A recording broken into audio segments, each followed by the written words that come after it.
Buen día, este video tiene como propósito dar una explicación un poco más detallada acerca del el trabajo final realizado en el área de mediciones eléctricas. El trabajo consiste en realizar un análisis en potencia a una carga lineal e invariante en el tiempo cuando se tienen dos distintas formas de tensión, una señal sinusoidal y una señal cuadrada. Primero, vamos a establecer nuestra carga lineal e invariante en el tiempo.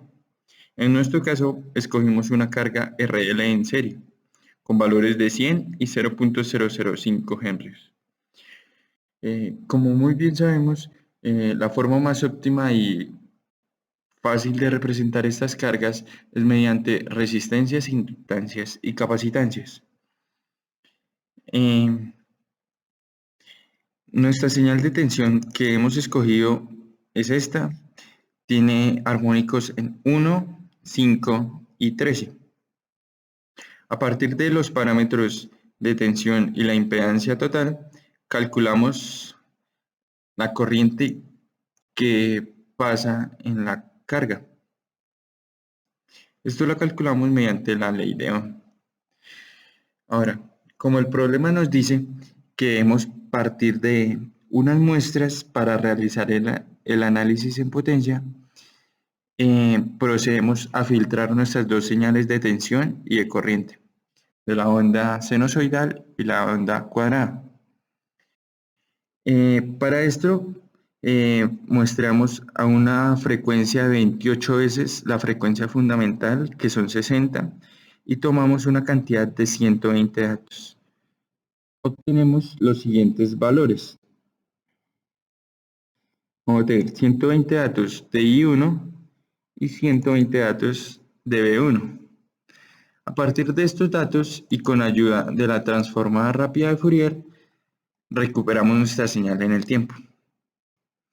Pero para esto necesitamos establecer dos parámetros muy importantes, que son las muestras por periodo y el referente en frecuencia.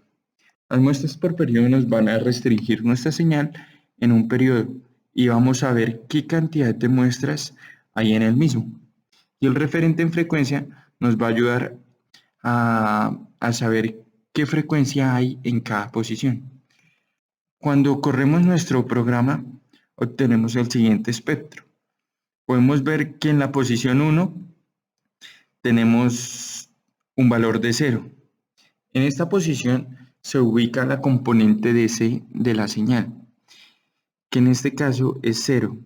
Pero en dado caso que hubiera un valor de DC, nos aparecería un impulso acá. La magnitud de este impulso deberíamos dividirla en raíz de 2, pero en este caso no va a ser necesario. Podemos ver que en la posición 2 hay 120 volts RMS.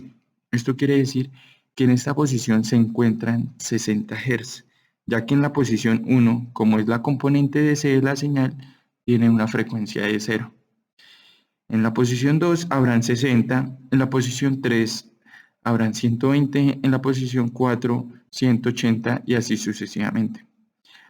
Ahora, con los valores RMS de B1, los valores RMS y el ángulo, vamos a reconstruir nuestra señal. Podemos ver efectivamente que en la posición 2 hay 120, en la posición 6 y en la posición 14, que son los impulsos que nos aparecían, los armónicos.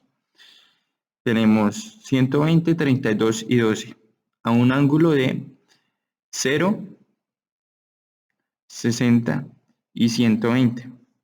Ya con esto podemos reconstruir nuestra señal y obtenemos efectivamente nuestra señal, que van a ser 120 a 0 grados, 32 a 60 grados con una frecuencia de 5, 12, una frecuencia de 13 a 120 grados.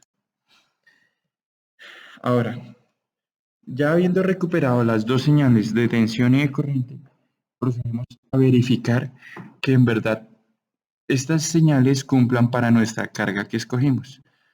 Para esto hacemos un fasor. va a ser el voltaje sobre la corriente, el ángulo del voltaje menos el ángulo de la corriente, en cierta frecuencia, que en este caso la frecuencia va a ser 60. Obtenemos un valor de Z a 0.1729. Esto quiere decir que vamos a tener una magnitud de Z de 100 a en un ángulo entre Z y R de 0.1729. Con esto calculamos R y XL. Y efectivamente tenemos que R son 100 ohms y L son 0.005 henrios. Pero, ¿por qué dividimos acá en 60? Como muy bien sabemos, nuestra inductancia varía con respecto a la frecuencia, ya que XL es igual a omega L. Por eso debemos dividir en 60, ya que es la frecuencia que corresponde a los valores que colocamos acá.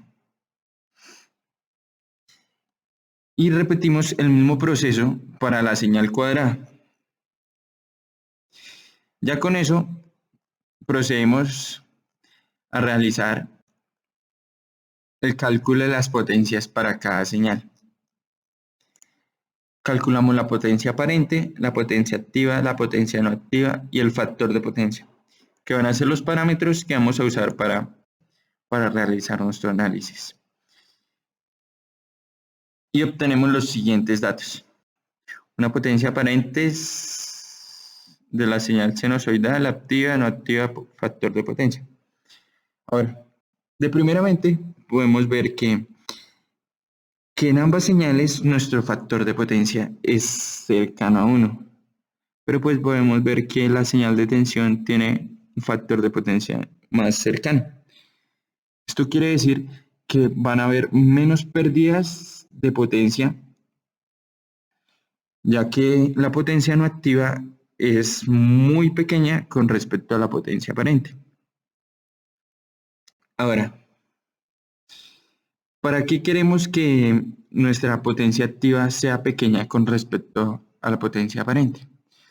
Si lo vemos desde un punto de vista práctico, como son las líneas de transmisión, sabemos que a mayor potencia la señal puede recorrer mayor distancia. Pero si en dado caso que hubieran más pérdidas de potencia debido a la potencia no activa, nuestra señal se puede quedar en el camino y no debe llegar al punto de interés. Veamos esta señal. Una señal también sinusoidal, pero en este caso el factor de potencia ya no es tan cercano a 1. Y podemos efectivamente ver que la potencia activa incluso es mayor que la potencia activa. O sea, van a haber grandes pérdidas.